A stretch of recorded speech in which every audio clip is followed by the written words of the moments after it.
Salam hörmətli izləyicilər, hər vaxtınız xeyir. Bu günləri sizə Xırdalanın girəcəyində Quruqa yaxın, mərkəzi yola yaxın 2 mərtəbə 4 otaqdan ibarət tam mülkiyyət çıxarışlı ev çəkisi təqdim edirəm. Evimizin həyətidir, belə bir həyəti var.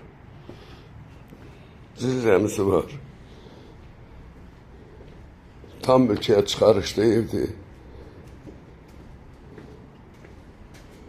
Ev manuel betondan tikilmiş bir evdir. İnsə kürsülüdür, insə qalxaq evin içərisinə. Koridor hissəsidir. Solda bir geniş bir mətbəxdir. Pəncərəsi bir aşağı həyətinə baxır evin. Burada isə qonaq otağıdır. Pəncərəsi yenə evin həyətinə baxır.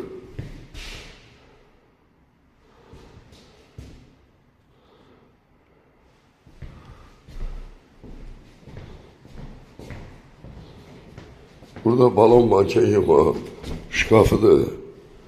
Burada ise sanitar qovşağıdır. Şuraya yanmır. İsə qalxırıq ikinci mərtəbəyə. Tam mülkiyyət çıxarışdı. Prospektə Quruqa yaxın Xırdalanın girəcəyinə. Sağda belə bir ikinci mərtəbədə sanitar qovşağıdır yenə.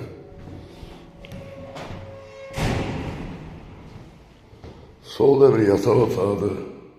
İkinci yataq otağı. Burada üçüncü yataq otağı. Pəncərəsi maynəsizdir. Burada eyvana çıxışdır. Burada isə dördüncü geniş bir yataq otağıdır. Qeyd edirəm yenə tam mülkiyyət çıxarışlı bir evdir. Xırdalan şəhərində, şəhərin girəcəyində Quruq deyilən yerə yaxın bir ərazidədir. Sağ olun, Allah'a emanet. Tam mülkiyyət qiyməti 100.000 manata deyilir. Sağ olun.